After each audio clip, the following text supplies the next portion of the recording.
The Polyglot Gathering is organized by Education at Internet.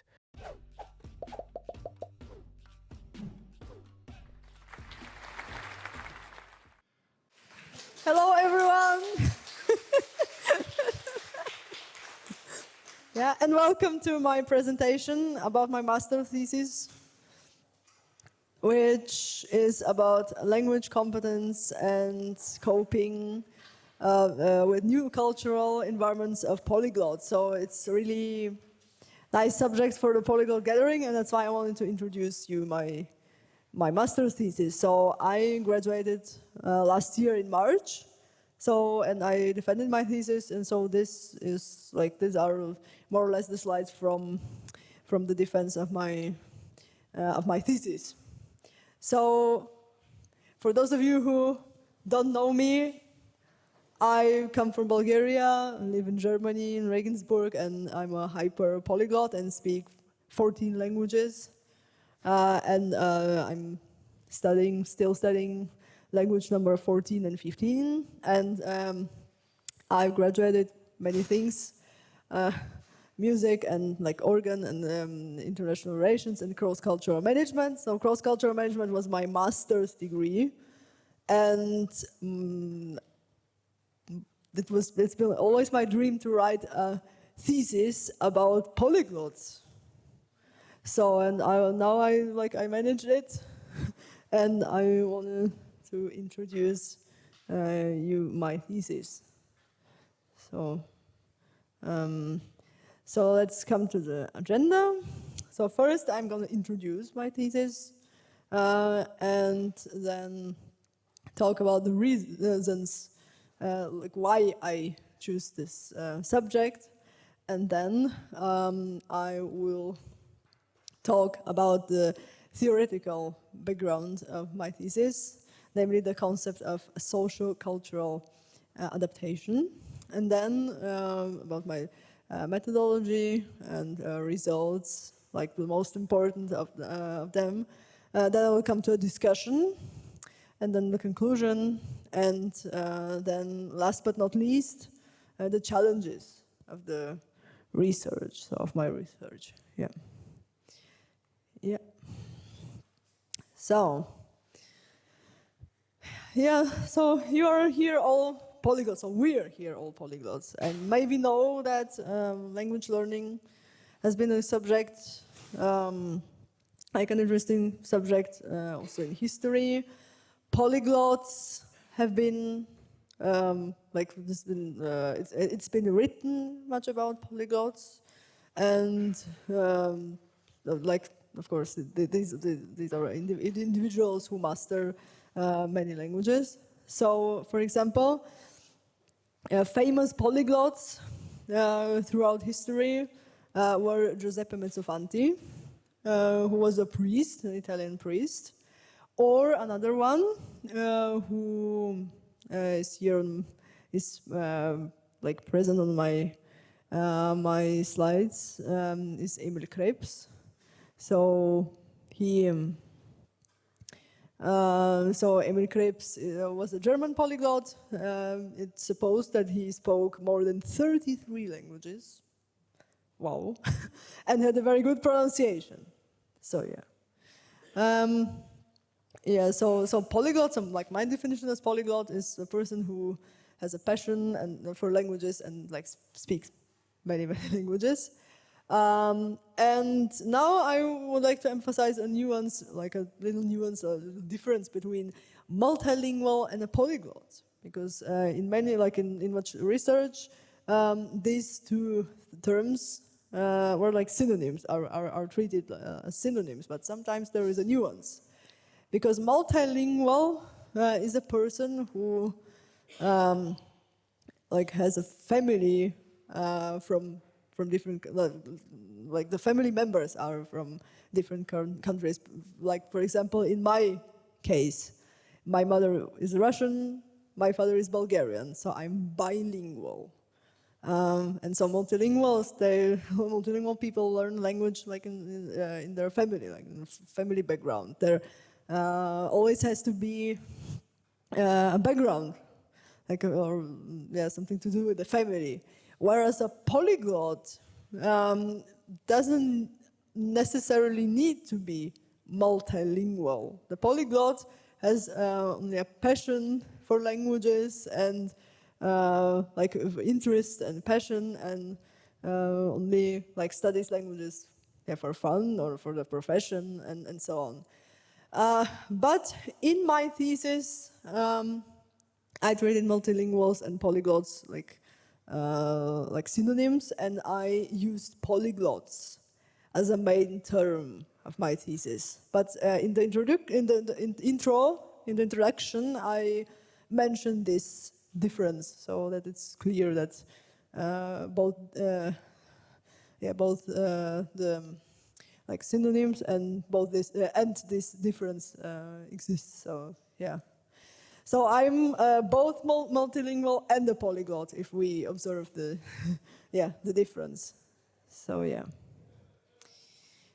So the reasons why I chose the subject of this thesis. So how bizarre I'm a polyglot. How bizarre I'm a hyperpolyglot. And speak, so at that time I spoke 13 languages only, right? And that's why I chose to research in this area.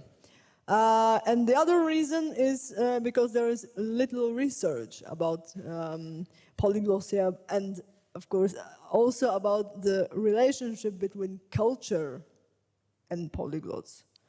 Like culture, for example, cultural adaptation and polyglots, or cultural awareness and polyglots.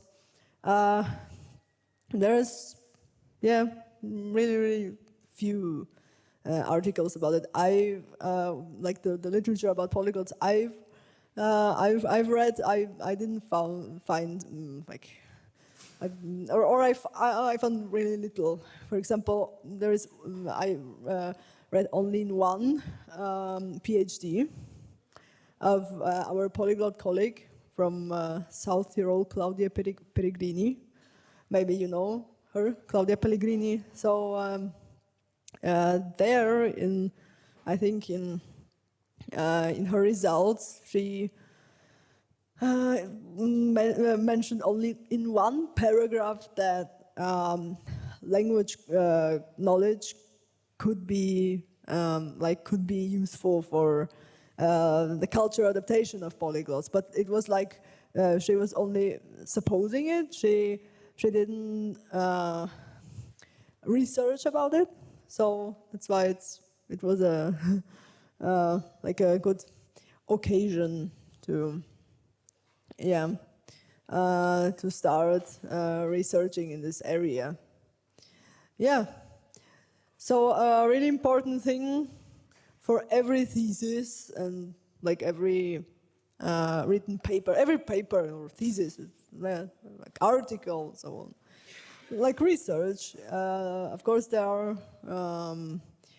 research questions. So the research questions that I've been focusing on were how does polyglots' language competence influence their adaptation to different cultures. Yeah. And the other one, so which concrete linguistic competences are relevant in this case? So, for example, is it only listening or reading or speaking and so on? Yeah. Yeah, so sorry. Yeah, so the other research question, like the second one, so I mean, is it like only speaking with the locals that influences polyglots' adaptations to different cultures? Or is it reading, or is it writing? So which linguistic competences, concrete, like impact this phenomenon of cultural adaptation? Yeah. So here comes the part of like the theoretical part. I'll be brief, I promise, because maybe some of you don't like theory but only practice. It's the same like in language learning. Maybe you don't like grammar, you only like doing conversations, talking to people. I don't know. But for example, I like grammar, but yeah, it's it's another topic. So when I was researching and choosing the theory for my thesis, I focused on many like models of cultural adaptation. For example, by Lusgaard or Ward. So these models have many things in common. They start with the so-called honeymoon period. So it's called a little bit differently in the different concepts, but yeah, it's like honeymoon. So it starts with honeymoon while you're impressed by the new culture. So you're excited to go to a new country and to live there. So you're really excited. So many emotions, many positive emotions. It's honeymoon. And then you have the period of culture shock.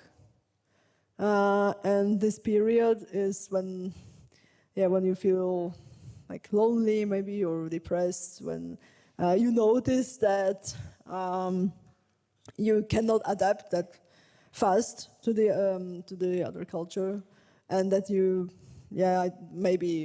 that it maybe comes to cultural misunderstandings or even conflicts, and so then there's the period of adaptation, and then the reintegration. Like reintegration, it's when you come back home and turn to the home culture. Then there is another culture shock. It could be culture shock from the host culture to the home culture. Yeah, but none of these concepts worked in during my research, because the participants, like the interviewed polyglots, they didn't experience any culture shock. So it was really difficult to find a model, like a concept, in order to base my thesis on. But I found the concept of sociocultural adaptation. No culture shock is present. Yes, it is, but not directly. It's not written culture shock there, or So the definition is an individual's ability to successfully adapt to a certain culture. And then we have like the important factors of or characteristics of social cultural adaptation. So the cultural knowledge. So this is like the things you know about the culture, like for example history or something, or in many areas. But like what you know about culture, understanding of sense of humor. And of cultural differences. Yeah, this is also important. So cultural differences, they're like it's like about behavior. So what are the differences between the behavior of the host culture and the home culture, for example? So here is these are cultural differences. Yeah, and so as I mentioned, so the reasons behind the choice of this concept. These are like there is no culture shock, and the other reason is that all the situations that the participants experience don't occur in certain phases, because or in certain states, or in certain phases, because the other concepts that I mentioned and that are not mentioned here on the slides, they are like curves. They're like they're divided into phases, like the honeymoon phase, the culture shock phase, and adaptation and reintegration. And here in this concept, it's not the case. It's only like. In this concept, it's written like the things you experience, and that's it. But it's not divided into phases, because I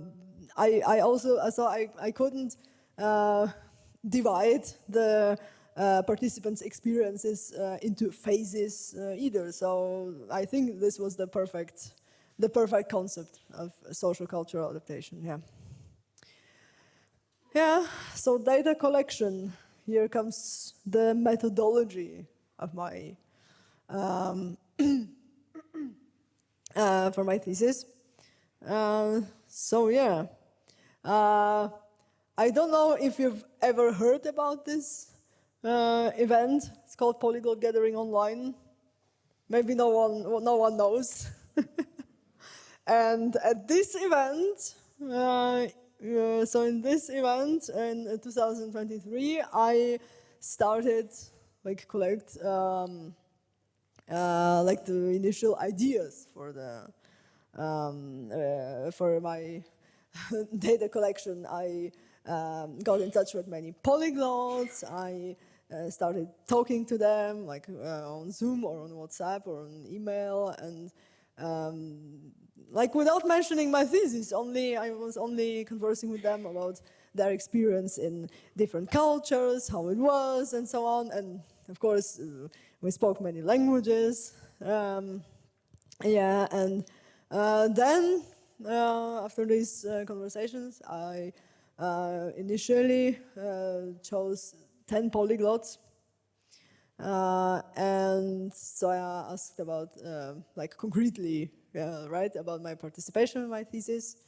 And finally, it was in the summer 2023, only 6 polyglots from 5 different countries were willing to participate. So 1 from the UK, 2 from the US, 1 from Ukraine, 1 from Lebanon, and 1 from Poland. So yeah, and the methodology, the concrete methodology was that I conducted narrative interviews on Zoom. Everything was online. They were from 45 minutes to 1 hour and a half long. So the duration was different depending on what the polyglots wanted to tell me and how much they they told me. There were no concrete questions because I'm sure that many of you guys know what narrative interviews are. So there are interviews there where the interviewee has to tell a story without the interviewer doesn't ask that many questions. No, they only tell me please about this and that, and they start speaking, and then you can ask clarifying questions. So yeah, and then yeah. So and then there were the interviews were transcribed with a software called Trint, Trint. Maybe you know. It works really well, and it was really, a few things to correct. So the transcription was really went really well, and yeah. And then the analysis, the data analysis, the approach of data analysis was the so-called sequence analysis. So in the sequence analysis, you take a really small, really tiny part of your text or interview or whatever, and you start analyzing it by interpreting it hermeneutically. So you suppose you interpret what the interviewee was saying, why and how, and so on. But in my case, I didn't take small chunks of every interview, but paragraphs, whole paragraphs.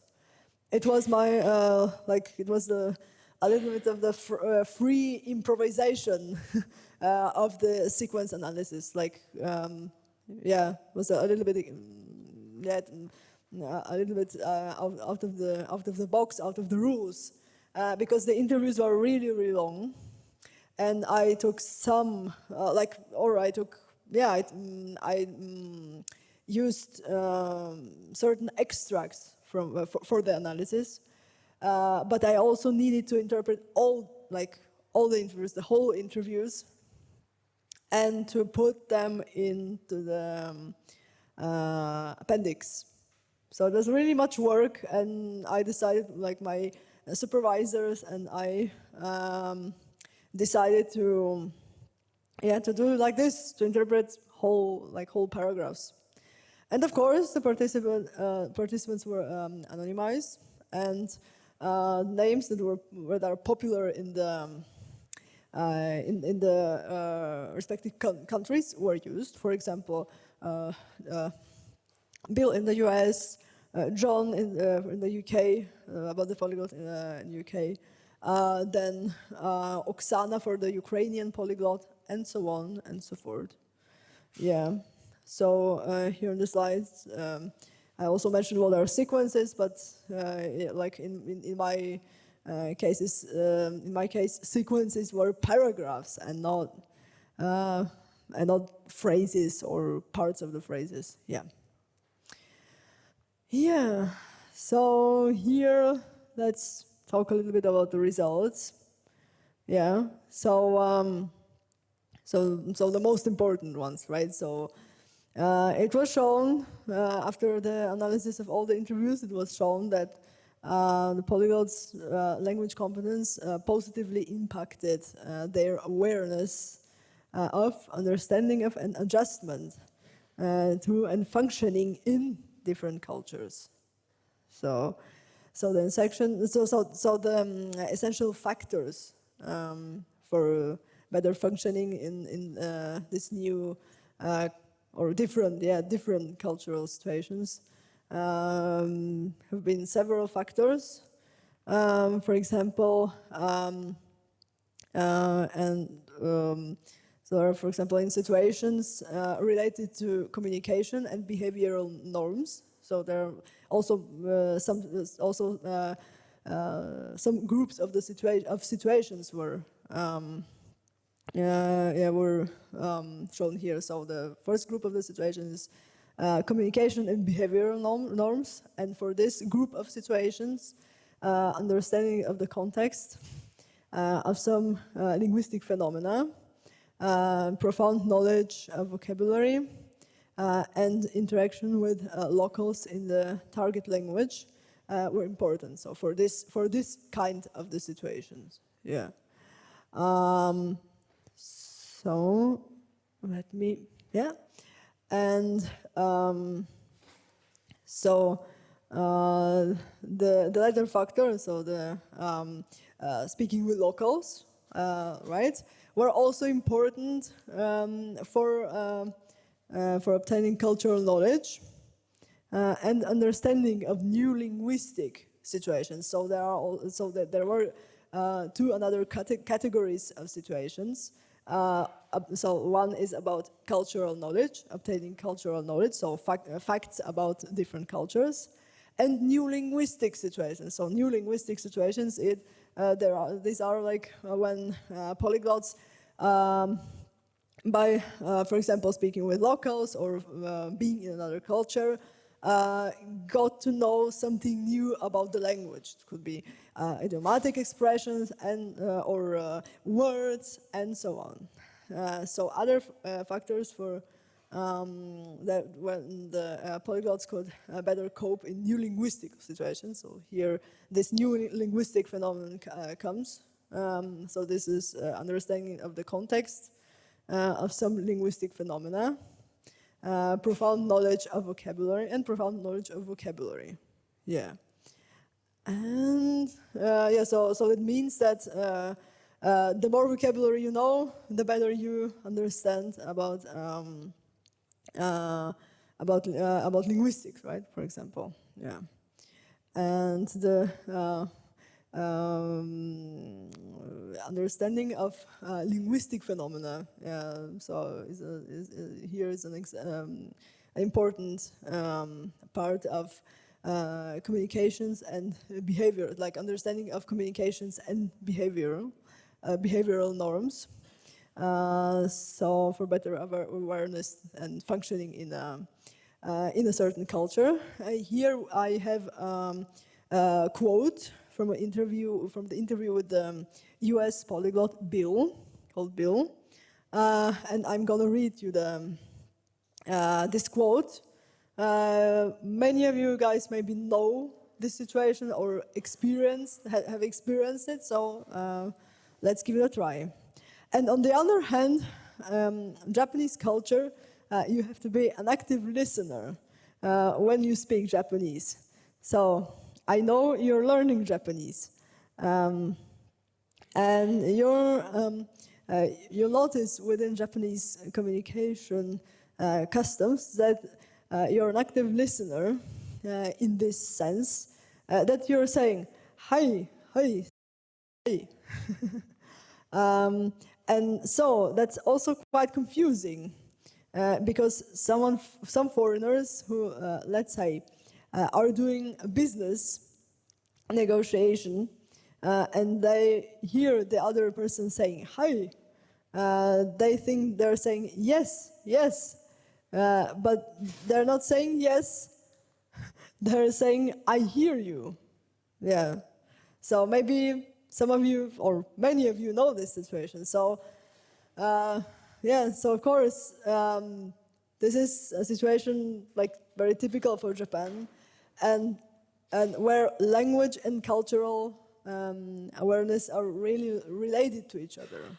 So if you don't know what this hi, hi, hi, so this, soka, all the colloquial form, right? Soka, I like it very much, means. If you don't know what this means, you can interpret it wrong.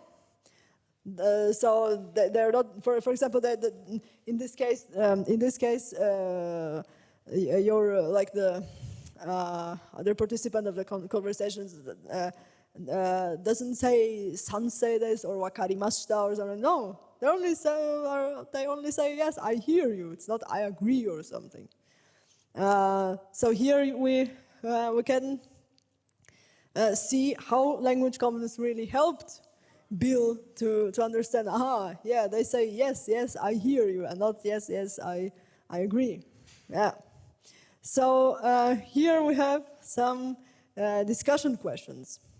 So the questions I put in the discussion. So is the sample of the present study representative, and are the results generalizable? So the answer is negative here. No, the sample is really narrow, only 6 participants, 6 polyglots, which is like, it's not possible to also to generalize the results. You cannot tell all the polyglots they behave like this in this situation or in that situation. So that's why like more research is needed, right? And then the other discussion question is, could the present results apply for all the polyglots in the world? No, no, of course not. Because polyglot, it's not like, it's not a fixed definition that we have. So many people perceive the term polyglot in a different way. Some people, and including me, and the participants of this study, including, yeah, they perceive themselves as polyglots, and like my main criterion is like, in order to be a polyglot, you have to be fluent in all of your languages, and also you have to have a very, very good pronunciation. So this is for me, and also for I think for the participants of my research, this is the term polyglot. But I've heard of many cases that I've many, well, yeah, also many people that that think, yeah, it's sufficient, it's enough to speak a language at A1, A2.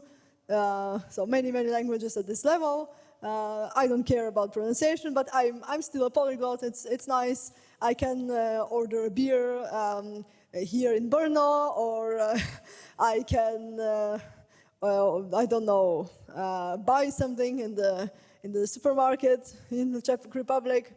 And when I go to Hungary, I can do the same. So yeah, I'm a polyglot. It's no problem. So of course, it cannot apply to all of the polyglots, because we have to define what a polyglot is, and it's not strictly defined yet. Yeah. Oh, sorry. Yeah. So the conclusion. Let's move on very fast to the conclusion. So I tried to research and to examine the link between cultural adaptation and polyglots language competence. So this was one of the few theses about this subject, and I would like to encourage all of the researchers of linguistics and intercultural communication or cross-cultural studies to continue researching in this subject, so in this area, so that more research will be done in this area. Yeah, so the limitations, as I mentioned, so the sample is not representative, and the results only cover some aspect of social cultural adaptation. Yes, for example, sense of humor was not mentioned in the interviews. So let's do more research.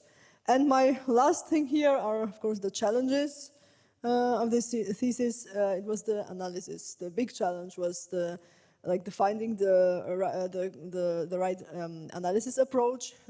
First, my supervisor and I decided to do coding, to interpret it by coding of the data, but it turns out that coding was not accessible for me as a user of the Braille display of this thing. So of this thing in front of you guys. So and then we were thinking really for a long time and discussing which method would be accessible for me as a blind person and screen reader user. So we chose the sequence analysis, and it worked. And it worked well. Yeah. So here come the references of that I used for the presentation, but these are not, of course, not all the references for my thesis. And please now pick up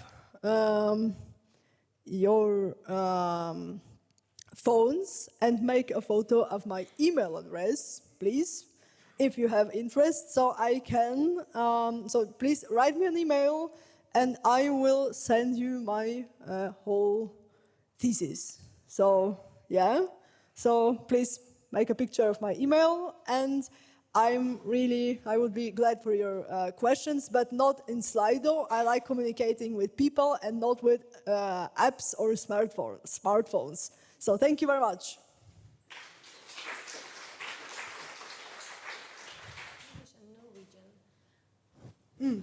Swedish and Norwegian, yeah. It is, the thing is that I don't confuse them, because I have some shelves in my brain, one shelf for Swedish and one shelf for Norwegian, and and of course, when I speak Swedish and Norwegian, I always think, I'm always aware of that this is Swedish, it's not Norwegian. So I repeat it, and it works well, yeah. So please, other questions, not in Slido, talk to me. I don't like Slido. Yeah. Because we have a long version. How did you learn them? It was separately or together? Swedish and Norwegian. Yeah, exactly. Yeah, it was separately, yeah. It was separately. First, I learned Swedish until B2, maybe. Yeah, it was, B1, B2, maybe B2. And then I started studying Norwegian. It was really easy because I already had some, not some, a profound knowledge of Swedish, and I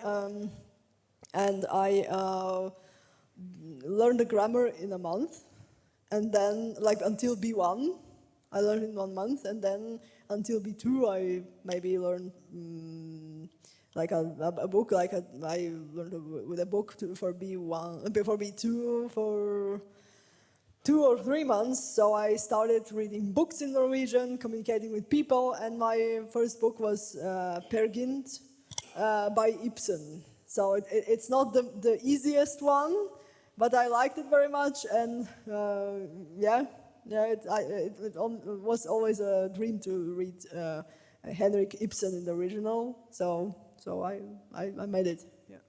How would you recommend me to approach if I want to speak both at C1 level? Yeah, so approach, don't study them at the same time. Yeah, and read very much. There's beautiful literature, like beautiful books in Norwegian and Swedish. So read very much, listen to radio or podcasts as well, and talk to people. Also to me on italki, because I teach both Swedish and Norwegian on italki. Yeah. Any other questions? Yeah, other questions? Come with the microphone. Yeah, thank you.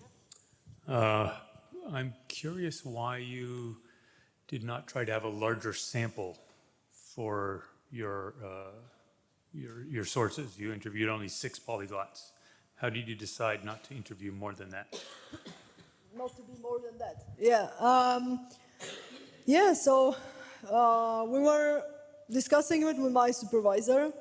So because the interviews would take really much time, and for a master's thesis, my supervisor told that 5-6 participants would be sufficient, and more than 6 would be for a PhD, but it was not a PhD, so.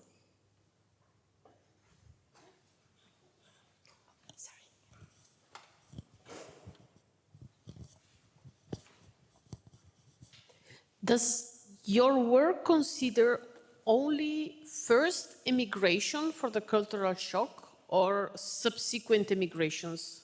In my case, I'm living in the 4th different country. So my first time, it was a big cultural shock. The second time, it was much, much milder. Now I wouldn't say I have a cultural shock anymore because my point of view changed. Yeah, so there was a mix, It would be first, the second, it depended on the situation. But many of the participants lived in those countries just for a while, I don't know, 1 or 2 months. So they stayed there only for a shorter time. But it could be, yes. But there was a mix between these culture shocks, but they didn't experience any culture shock, right? Mm-hmm.